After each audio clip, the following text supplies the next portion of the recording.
So welcome to this introductory course into behavioral economics. The short recording that you're listening to now will focus on general organization of the course. Next recording will give an introduction into the content of the course.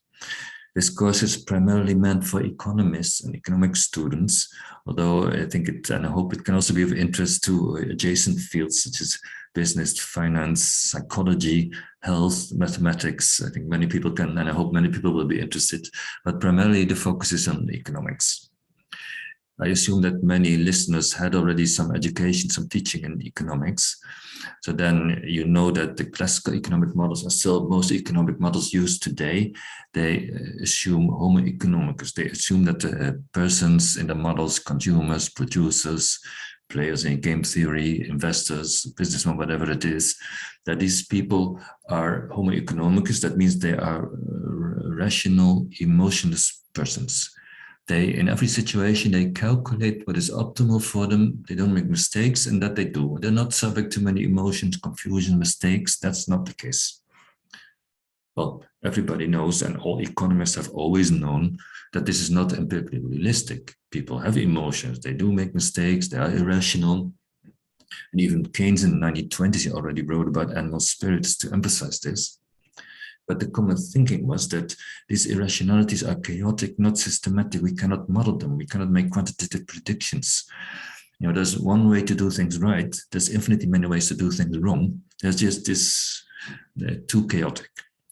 So usually economists, they assume this homo economicus, rational emotionalist, as the best approximation of empirical reality that we can get, because other things are not possible, was the common thinking. Well, this changed end of the 1970s by a breakthrough paper by two psychologists who could also do, were exceptional for psychology. They could do economics, they could do mathematics. There was Kahneman and Tversky. They published a paper about prospect theory in 1979.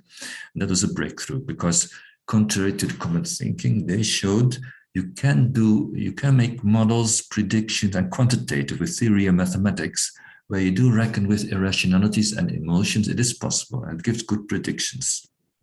And economists, they usually want quantitative. They want to know how much extra supply should we provide so that this demand can be met, things like that. But Kahneman and Tversky showed you can do quantitative, the business that economists want, with these psychological phenomena, with irrationalities. So that was a breakthrough.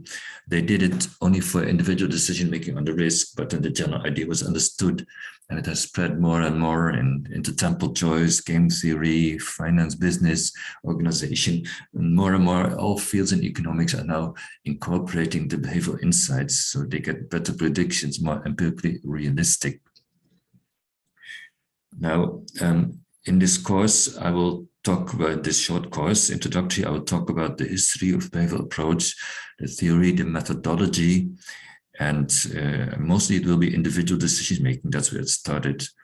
So, and I want to keep things limited, so there will not be a bit, but not much attention for collective decisions, for game theory.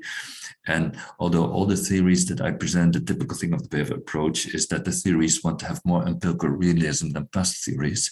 I will not say much concretely about the empirical findings. This is a more theoretically focused, historically focused introduction into the field. Other than that, I do aim to be broad and then not deep. You know, you can't have both. I want to show how in almost all the fields in economics, the models change and the behavioral approach gives new and better insights. So that you see it can be used everywhere, but then of course I can't do much. I can't just give the beginning, first introductory model, but then the rest I will not treat. That I hope this way to get you interested, that you want to do follow-up study and then study things deeply.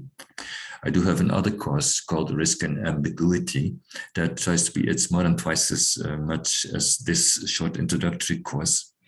And it focuses only on individual decision-making under risk and uncertainty. But then it has the behavioral approach, and there it is deep. So it shows really how you can go, all kind of fundamental questions come up, and that are also relevant for other fields.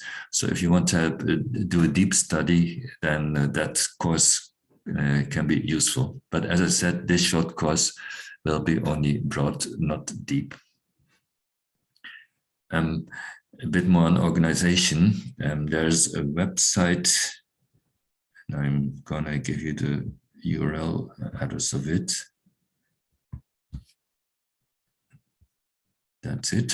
So here's the website where you can find all the material that is used in this course. And it also gives all kind of details about how this course is organized more precisely, a bit I'm telling already right now, but that website also gives the information. So here is a link. You can also, if in Google you find my homepage gives a link to that. That's another way to find information about this course. So here you can find all the material. Well, that material consists, unfortunately, the behavioral approach is relatively new, so then often there are not a well-organized textbook yet. For the material that I want to present in this course, there is no textbook yet, so we have to get by without. The way I do it, for one thing, this course has all kind of recordings like this one with all kind of explanations. Those recordings, they use slides. But those slides, they're also available. The link I gave you, you can find the slides that I use in this course there. And they were written in such a manner that you can study them and use them as a substitute for textbook. So I imagine you have the slides available, you listen to the recordings, you make notes on your slides, and that way you can study. So that way we can get by without a textbook. Well, we have to, there's no one available yet. In general, the behavioral approach is bringing psychological insights into economics. And then you may think, oh, psychology, that's a bit soft science, and are vague qualitative findings, and so no hard science anymore. But it's a bit of both. There's also, not only do we bring empirical realism, but it means that the models that we have, the behavioral models, they're usually more difficult, more complex theoretically than the classical models. So we need more advanced mathematics. We need, behavioral approach. That's a typical thing. We have not only the empirical realism, but we also have the firm, hard quantitative models. That's where we are different than psychology.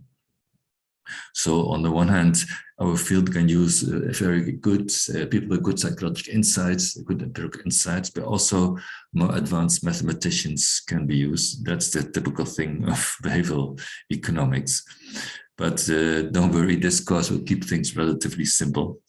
But here I'm going to finish my first recording, to be continued in the next recording, introduction to the content.